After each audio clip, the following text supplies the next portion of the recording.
Vamos a invitar entonces en este momento al magíster Orlando Cedeño Tamayo. El magíster nos acompaña desde la Corporación Metrología y Calidad. Él es el socio y director técnico de la Corporación Metrología y Calidad, CMC. Es magíster en gestión integrada de sistemas HSEQ de la Universidad de Cataluña. Está certificado como técnico de calibración de ASQ, es ingeniero eléctrico y tiene vasta experiencia en la construcción de una nueva sede del INM en Colombia, el Instituto Nacional de Metrología, y cuenta con 27 años de experiencia en todo el sector y en todo este tipo de implementaciones. Durante 6 años, él fue director del Centro de Metrología de la SIC en Colombia. Con estas palabras, invitamos al magíster Orlando Cedeño Tamayo. Orlando, muy buenos días y bienvenidos a la Tecnolab 2021. Hola, muy buenos días. ¿Cómo has estado? Muy bien, muchas gracias. Bueno, en principio para colaborar con la entrada del almuerzo, tenemos un tema acá que esperamos no se les materialice en su almuerzo. Me han invitado a que hablemos un poquito del tema de los riesgos de los laboratorios y pues digamos tratemos de hacer un poco las recomendaciones, los tips y buenas prácticas que ustedes les pueden convenir para sus laboratorios. Entonces, básicamente, digamos que en la norma ISO 17025 mencionan que debemos tener una orientación, no necesariamente es obligatorio aplicar lo que dice la ISO IS 31000 del 2018, que es pues la norma general de la gestión de riesgos que da las directrices. Y allí pues una de las cosas importantes que a mí me gustó mucho de esta norma es la definición de riesgo, que difiere de la de ISO 9000. Y aquí dice efecto de la incertidumbre sobre los objetivos. Entonces es muy importante tener en cuenta que esta norma 17025, como diferente a las demás normas, exige que se tengan 3 objetivos mínimos, puede tener más, pero estos son obligatorios, los objetivos sobre la imparcialidad, sobre la competencia y sobre la coherencia. Entonces deberíamos pensar en cómo evaluamos los riesgos frente a esos 3 objetivos, que es la definición de riesgo. Igualmente la 17025 nos plantea en su nueva versión o en la versión actualizada que debemos utilizar o aplicar o hacer, digamos, una muy buena implementación del pensamiento basado en riesgo. Y es una cosa que, pues, aquí en la misma bibliografía de Casco nos dicen que eso lo tenemos todos los seres humanos en forma automática, porque queremos sobrevivir y queremos seguramente proteger a las personas y a los bienes que están en nuestro entorno, y lo hacemos en una forma inconsciente. Es decir, que no es necesario volver a enseñar a las personas ese concepto de riesgo, sino más bien como hacerlo visible.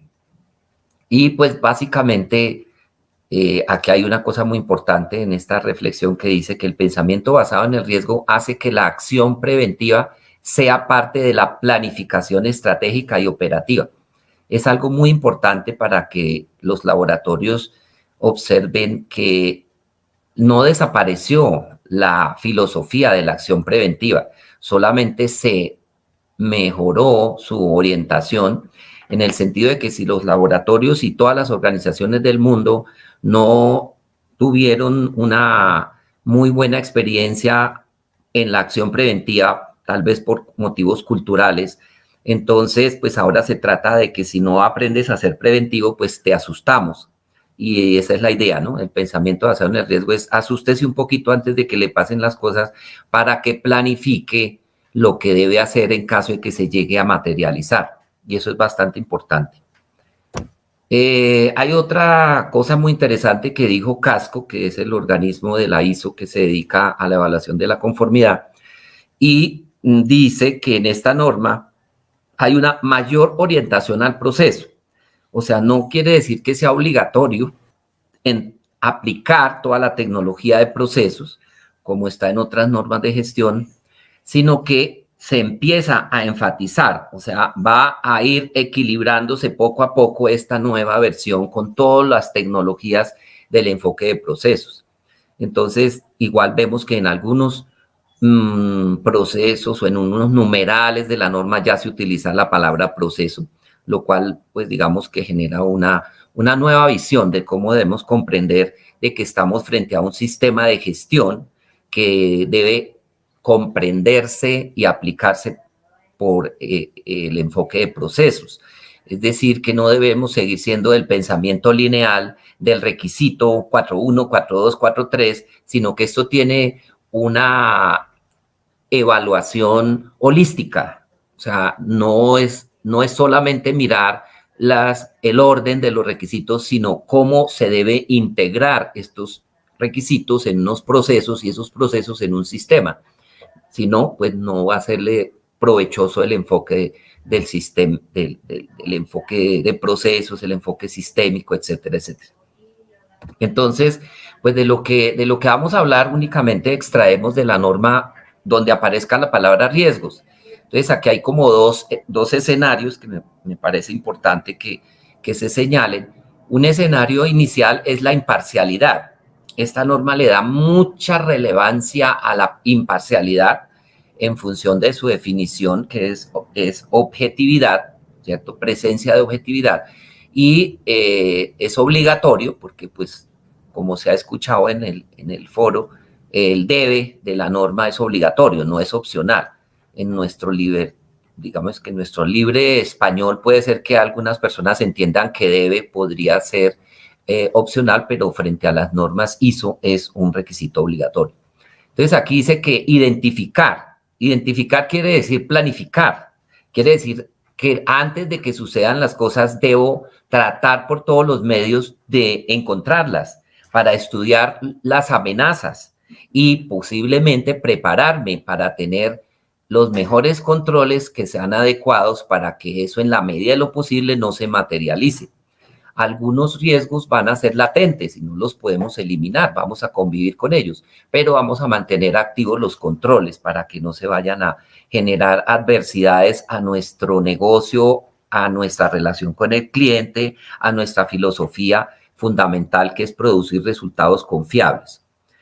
La misma norma, pues digamos que en esta nota nos da una orientación muy válida y ahí está el primer tip para ustedes, es que si yo quiero evaluar los riesgos, quiero identificar los riesgos, pues es bueno hacer tal vez una tablita, como se sugiere en esta matriz, donde yo coja lo que dice esa nota, que es una orientación, no es una obligación, pero es una muy buena orientación de cuáles son los posibles eventos o situaciones donde se pueda amenazar esa imparcialidad. Y básicamente hay una que quiero enfatizar, que tiene que ver con las actividades del laboratorio.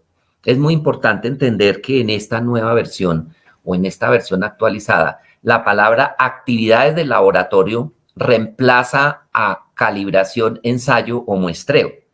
Y eso me parece que hay que, reforzarlo mucho porque no percibo que se estén aplicando como lo pregunta o lo solicita la norma. Actividades del laboratorio lo escribieron para no estar repitiendo ensayo, calibración o muestreo, ensayo, calibración o muestreo. Entonces, cada vez que digan actividades del laboratorio, yo me tengo que reflexionar, ok, aquí entonces estoy yo en calibración o estoy en ensayo o estoy en muestreo, tengo que hacer el ejercicio de evaluar esos requisitos. Entonces, aquí hay una primera propuesta que los procesos que tienen directa interacción con las partes interesadas, como lo llaman ahora ISO 9000, y con los clientes como una de las partes interesadas, pues es el proceso comercial y el proceso de entrega del reporte de resultados. Son las dos conexiones fundamentales. Cuando yo me hablo con el cliente o cuando interactúo con el cliente, y ahí es cuando se presentan unas ciertas amenazas al laboratorio en que podamos de buena voluntad, de buena fe, decir las cosas como no son, hacer pensar las cosas que no son, hacer creer cosas que no son, y pues ya sabemos que la ley colombiana por lo menos nos establece que no debemos inducir a error al consumidor, al cliente, a la parte interesada, porque eso está, digamos, prohibido por la legislación. Entonces, si yo, por ejemplo, en el proceso comercial no soy claro en que la regla de decisión, si se va a acordar, no se puede cambiar durante el camino, porque yo no puedo imaginar que una vez que el cliente reciba el resultado y no le parezca adecuado, entonces le diga al laboratorio, no, venga, devolvámonos, cambiemos la regla de decisión. O sea, esa sería una actividad que seguramente desdice de la imparcialidad que traduce en nuestro medio como la ética profesional, la ética del laboratorio. Otro de los ejemplos que pudiera ser considerados como otro tip es que en el reporte de resultados yo me permita emitir opiniones e interpretaciones, lo cual no es obligatorio, es decisión del laboratorio, y lo haga mal. Entonces, si lo hago mal, pues es bastante peligroso. Un laboratorio que por definición está pensado para que emita resultados, que se ponga a opinar o interpretar. Hoy en día la norma ya restringe no solamente a resultados, sino a cualquier tipo de opinión e interpretación. Entonces, aquí uno de los controles que yo sugeriría es que los laboratorios excluyan eso del sistema de gestión. No pongan en riesgo su reputación. Podría poner en riesgo su acreditación, sus clientes, sus negocios, etcétera, etcétera, etcétera. Y ese caso, por ejemplo, elimina ese riesgo. En otros casos, como el de la regla de decisión, pues lo voy a controlar y voy a considerar un riesgo residual bajo, pero no lo voy a eliminar. El riesgo inherente, pues, es altísimo y, pues, no lo puedo dejar de tener en cuenta. Y asimismo, pues, otras cosas que se pueden tener como riesgos para la imparcialidad. Este contexto me gusta mucho que lo compartamos porque pues es de las tecnologías que nos aporta la ISO 9000, que pues es la norma más avanzada en el mundo sobre calidad, y debemos adoptar las mejores prácticas. Y igual la 17025 es compatible y se puede armonizar y hasta permite que se tenga el ISO 9000 como para los procesos transversales y que se utilicen para demostrar el cumplimiento de los procesos del laboratorio. Entonces, lo que quiero hacer énfasis es que en la última versión de la 9001-2015 se estratificaron los procesos en 4 secciones, digamos, estamos hablando, o macroprocesos. Y es bien importante entender que los procesos de realización omisionales son los procesos de valor. O sea, el cliente está dispuesto a pagar por eso, no está dispuesto a pagar por ningún otro proceso. Eso es lo que llamamos la cadena de valor. Partiendo de ese principio, entonces, y haciendo todo el análisis de lo que nos dice la 17025 en el proceso 8.5, que es el de riesgos, pues allí nos invita a que apliquemos los riesgos, analicemos, identifiquemos los riesgos y las oportunidades, pues a lo que fundamentalmente es el deber ser de un laboratorio, que es entregar resultados confiables. Entonces, los resultados confiables se conforman y se soportan en la cadena de valor. La cadena de valor es la única cantidad de procesos que son objeto de caracterización en ISO 9000, por lo tanto deberían ser los únicos procesos objeto de identificación de riesgos, porque esos procesos, por estar en la cadena de valor, son los que nos pueden impactar en los resultados. Ningún otro directamente va a impactar, porque posiblemente aparezcan otros procesos posteriores que todavía tienen el chance de revisar, de aprobar, de encontrar amenazas, etc. Entonces, eso mismo que está en la ISO 9000 es lo que nos plantea el anexo de la 17025. O sea, nos dice, aquí les hago una propuesta, no es obligatoria, ¿cierto? Porque todavía no estamos obligados a tener enfoque de procesos, enfoque sistémico, caracterización de procesos, red de procesos, pero para allá vamos. Más temprano que tarde tendremos que alinearnos muy a la filosofía de los sistemas de gestión. Entonces, esta propuesta que hace la 17025, pues tiene cosas muy interesantes que si no miramos el dibujo con cuidado, hay cosas muy subliminales, muy importantes, tal vez demasiado importantes, diría yo. Por ejemplo, que aquí aparece 2 veces informe de los resultados. Aparece dentro de la caja, que son los procesos de valor, y aparece afuera. Porque una vez, o sea, usted es dueño y señor de su informe si no lo ha entregado, pero cuando ya lo entregó, ya está en manos del cliente, lo más seguro que si usted no hizo las cosas bien, si no supervisó su cadena de valor a través del proceso de trabajo no conforme, pues espere una queja a través de un proceso que está fuera de los procesos de valor, pero que puede devolverle la película hasta que usted entienda que desde la solicitud puede amenazar el servicio que está prestándole al cliente. Entonces, 7.9 no es un proceso de la cadena de valor, sin embargo, podría llegar a permitir y identificar para trabajar algunas desviaciones fundamentales al sistema de gestión y debe generar trabajo no conforme. Trabajo no conforme es otro de los dibujitos subliminales que está en esta gráfica, que está adentro y está afuera. Mire qué tan interesante, eso no es una casualidad del dibujante, esto es una situación intencional del dibujo de la norma. Trabajo no conforme, ¿qué quiere decir? Que yo tengo que caracterizar en mi cadena de valor todos los riesgos y esos riesgos darles una gestión para poder cumplir con esa filosofía del 7.10 que dice aquí trabajo no conforme, que está dentro de la cadena de valor. Pero si no hago la tarea bien, entonces la norma me dice, ojo que después, desde afuera, las partes interesadas le pueden generar a ustedes identificación de trabajos no conformes porque usted no hizo la supervisión adecuada.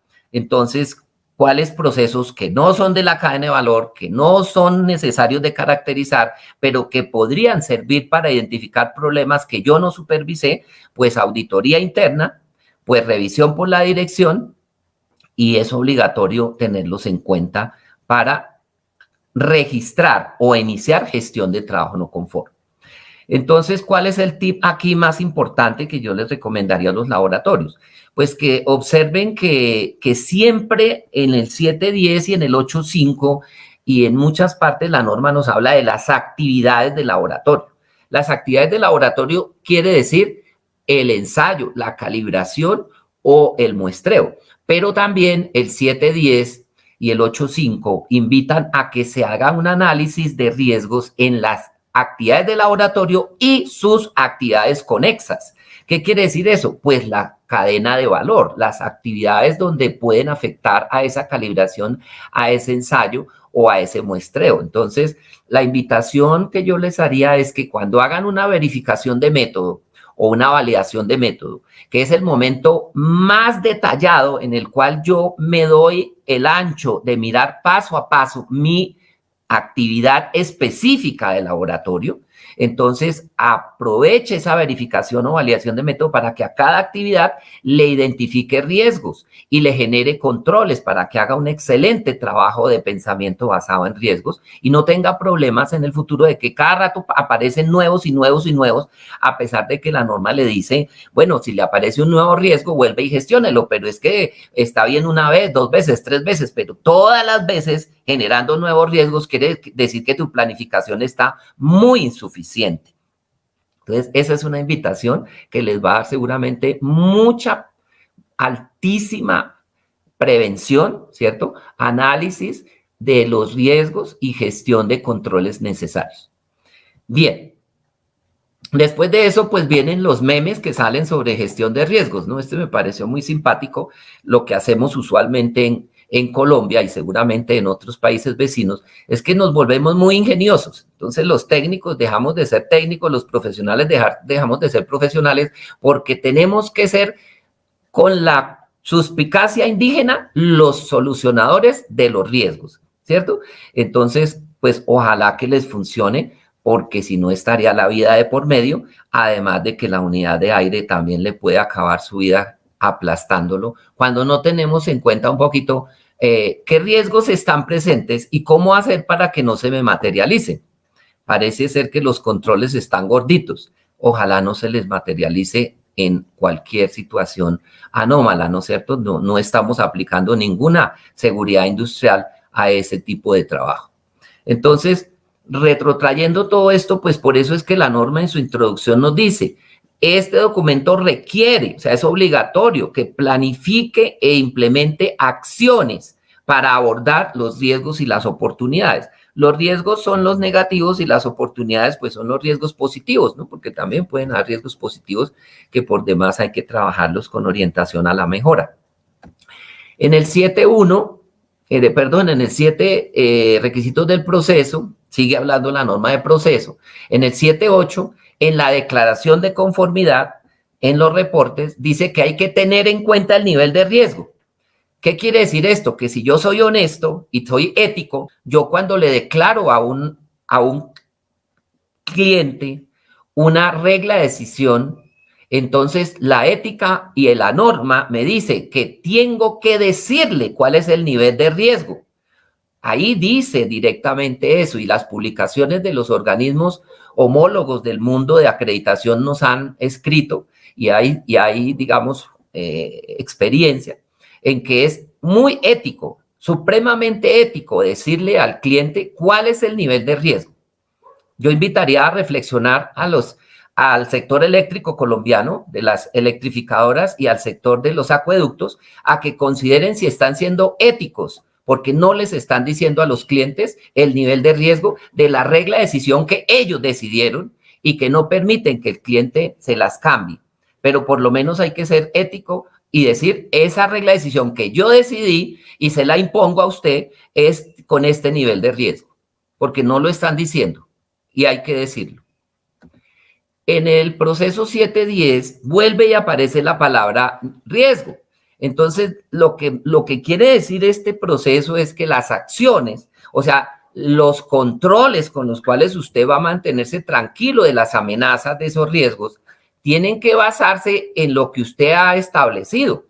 Es decir, no es que cualquier acción nos coja por sorpresa o busquemos la imaginación para ponerle acciones, porque es que lo mejor es que usted ya cuando se le materialice un riesgo lo haya evaluado y vaya y mire qué fue lo que usted pensó aplicar cuando se le materializara.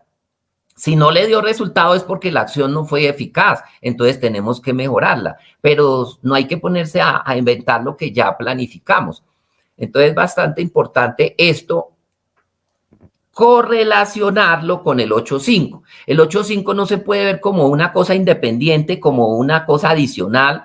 No, eso es pensamiento lineal. Tendremos que pasar al pensamiento integral, holístico. ¿Qué es lo que dice el 8.5?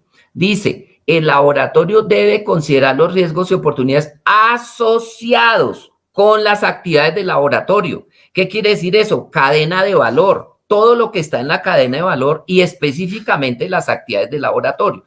Entonces, muchas publicaciones para mí un poquito preliminares, porque pues desafortunadamente no hay mucha literatura en este momento, pero las pocas que se han atrevido a lanzar, pues lo que han hecho es dar un ejemplo de hacer una identificación de riesgos muy genérica a los procesos de la cadena de valor. Inclusive hasta se pasan de calidad y se ponen a hacer la identificación de riesgos a otros procesos que no tienen nada que ver con la cadena de valor. No está prohibido hacerlo, pero no nos desgastemos. Dediquémonos a lo eficaz, primero lo primero y después lo demás, si se necesita, si se requiere. Pero me parece pues que no se compadece hacer una gestión de riesgos para un proceso de control de documentos, porque no está en la cadena de valor. El cliente no está dispuesto a pagar por su control de documentos, pero si lo quiere hacer, hágalo, pero no deje de hacer lo primero que hay que hacer, que es coger los ensayos, uno por uno, coger las calibraciones, una por una, y analizar cuál es el riesgo de cada uno de los pasos de esas calibraciones. Ya escuchamos a nuestro compañero anterior cuáles son los riesgos de la calibración en sitio. No es lo mismo ir a calibrar en sitio a calibrar en la parsimonia de mi laboratorio. Es completamente diferente. Exponer los patrones y las personas y los recursos afuera no es lo mismo que estar adentro. Entonces tenemos que caracterizar riesgos para las calibraciones que hacemos en sitio y para las que no hacemos en sitio, que serán muy diferentes. Pero no es suficiente con caracterizar el proceso de calibración. La primera vez como por empezar podría ser, pero es insuficiente para cumplirle a lo que dice la norma acá, actividades de laboratorio, ¿cierto? Asociados toda la cadena de valor. Y si no, pues no le saca a usted el provecho adecuado. ¿Cuál es el riesgo de la digitalización que hablaba el compañero anterior? ¿Cuál es el riesgo de la transmisión inalámbrica? Nosotros en la primera evaluación que tuvimos hace 3 años de una propuesta de un laboratorio que quería acreditar calibraciones con patrones inalámbricos, pues el día de la testificación no funcionó. ¿Y dónde están los riesgos? No, es que pues como eso es tan bonito y tan nueva la tecnología, pero tenemos que demostrar que dominamos la tecnología, que la digitalización funciona, que eso pues no es solamente esnovismo. En ese sentido, la norma también dice, el laboratorio debe planear. ¿Qué quiere decir planear? Identificar antes de que sucedan, no cuando sucedan. Como generalmente muchos entienden que el 710, el trabajo no conforme, es para aplicarlo cuando suceda. No, es para evaluar los riesgos de cada uno de los procesos que pueden originar trabajo no conforme y controlarlos para tener previsto qué hacer, porque ahí pensamos todos y no solamente la persona que le llegue a suceder eso. Entonces, si unimos esa filosofía de planeación con la otra cosa que dice la norma, mire que esto, preguntémoslo en auditoría a ver cómo lo respondemos. ¿Cómo integra e implementa las acciones en su sistema de gestión? O sea, esos controles, esos hallazgos, esas amenazas, esos riesgos, ¿cómo los está integrando a su sistema de gestión? No es solamente mirar allá la imparcialidad, porque eso es obligación. No es solamente mirar los procesos en general, sino es mirar las actividades de laboratorio específicas. Cada calibración mínimamente por familia o cada ensayo por familia debe tener un análisis de riesgos y no es cualquier cosa, porque a veces en nuestros países somos paternalistas y para empezar, pues les aceptamos cualquier cosa, pero la norma no nos puede permitir aceptar cualquier cosa, ¿cierto? Porque los riesgos se nos van a devolver en el futuro y el día que se pierdan muchas acreditaciones, pues podemos perder muchas otras cosas que son valiosas.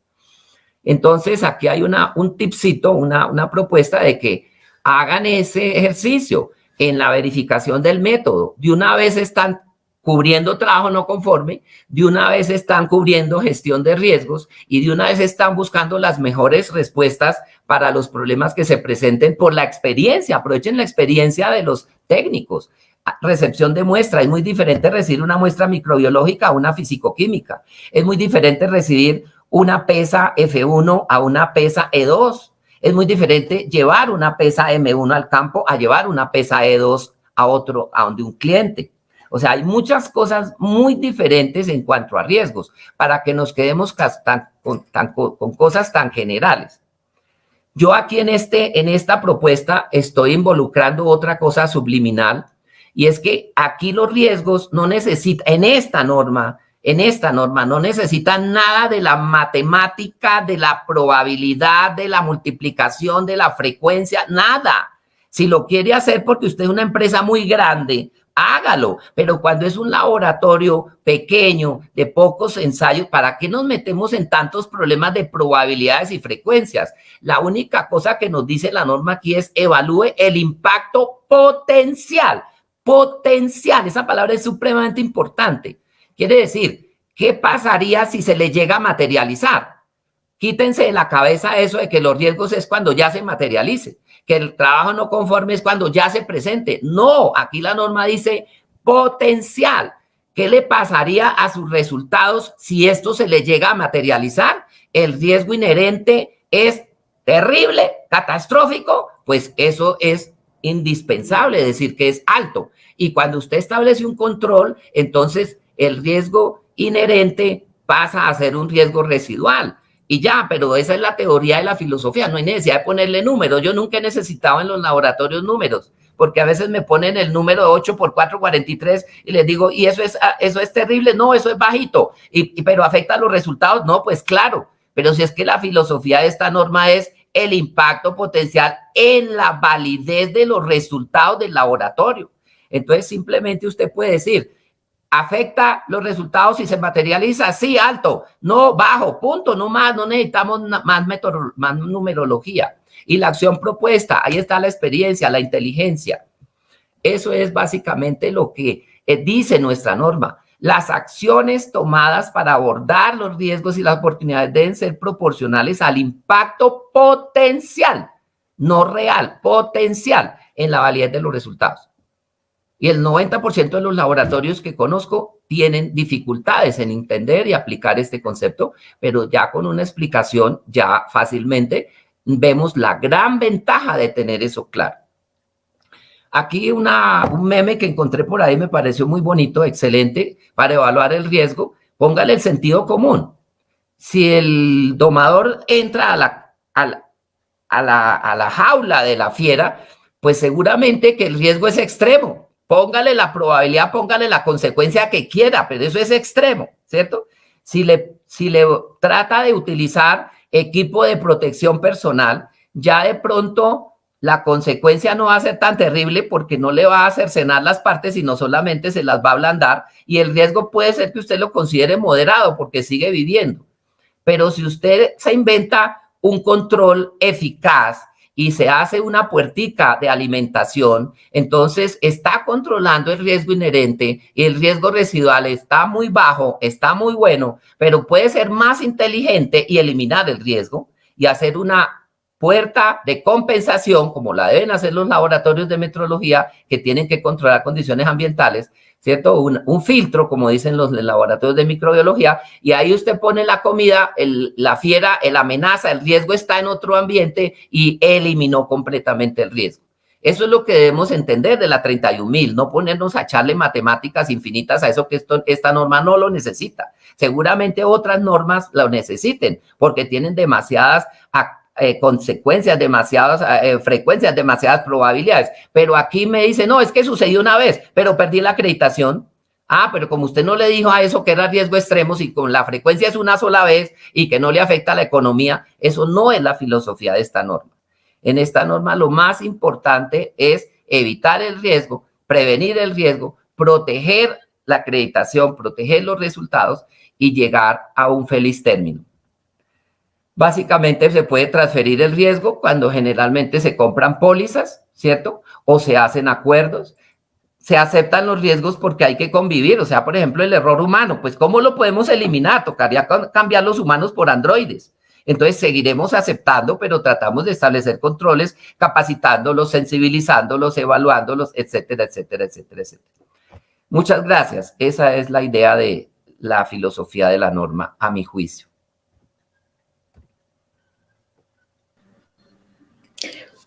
Bueno, Orlando, muchísimas gracias por el tiempo y por compartirnos esa experiencia y pues definitivamente se nota que es muchísimo tiempo trabajando en el tema de riesgos, porque cuando uno está recién empezando a abordarlo, y lo digo también desde la experiencia, uno a todo le quiere poner un número y es un error craso porque esos números no se logran entender ni siquiera entre organizaciones. Lo que para una organización es un 5, para otra puede ser un 8, entonces pues entender eso de una manera estándar es complejo. Lo otro es cómo a partir de lo que es cada organización y de entender su esencia, que es donde en realidad podemos evaluar los riesgos, cómo podemos lograr generar mecanismos para que esos riesgos se logren entender o cualquier auditor que llegue los comprenda, los interiorice y sepa qué significa para esa organización sin ver un número, porque el número definitivamente es lo más fácil de entender. ¿Cómo logramos que el auditor cuando llegue entienda lo que le estamos diciendo como organización, entienda qué tan grave es para nosotros y qué nivel de control le tenemos cuando no es cuantitativo el asunto? Bueno, muchas gracias por la reflexión. Pues digamos que toda esta norma, desde que empieza el título, se dice competencia. Partimos de que estamos hablando entre personas competentes. Si los evaluadores, los auditores y los laboratorios son personas competentes, debe haber un nivel de discusión adecuado. La norma 17025 dice, los riesgos son los que identifique el laboratorio. nadie más sabe que el laboratorio cuáles son sus amenazas. Otra persona externa, como un auditor, un evaluador, viene a validar si usted se basó en los principios fundamentales de la norma y de la gestión de riesgo, pero no puede llegar a decirle, no, es que ese riesgo no existe. No, pues si ustedes lo consideran, gestiónenlo, ¿cierto? Entonces, lo más importante a lo que tú preguntas, Daniela, y que puede ser una reflexión de todos los laboratorios, porque yo me encuentro con especialistas de alto nivel en riesgos, pero lo han aplicado esa ISO 9000 y a ISO 14000, que fue la originaria de los riesgos. Después la utilizaron en 45000, que fue la segunda en prevención de riesgos laborales, que entre otras cosas fue la que originó en la humanidad, como el incendio de Chicago. Entonces, nosotros tenemos que pensar siempre en la filosofía de esta norma. Los riesgos son los que nos afectan, pero potencialmente nuestros resultados, no más. Esa es la evaluación de impacto que pide la norma. Dígame si esto, si se llega a materializar, le afecta a los resultados que le va a entregar al cliente, entonces eso es catastrófico. Y si no, no. Y entonces los controles tienen que ser más fuertes para cuando es catastrófico a cuando es bajo o medio o no existente. Entonces, los controles generalmente van a dar lugar posiblemente a cuando se materializan a correcciones, acciones correctivas, trabajo no conforme, y esos procesos son la batería de mejora para seguir aprendiendo, porque todos los días seguimos aprendiendo de lo que hacemos. Claro que sí. Bueno, muchísimas gracias por el tiempo, por compartir la experiencia y por participar de Latinolab 2021, el Simposio Latinoamericano de Laboratorios. Mil y mil gracias, y las puertas de MB Metrología siempre abiertas. Fue un placer, con mucho gusto. Buena tarde. Buena tarde, hasta luego.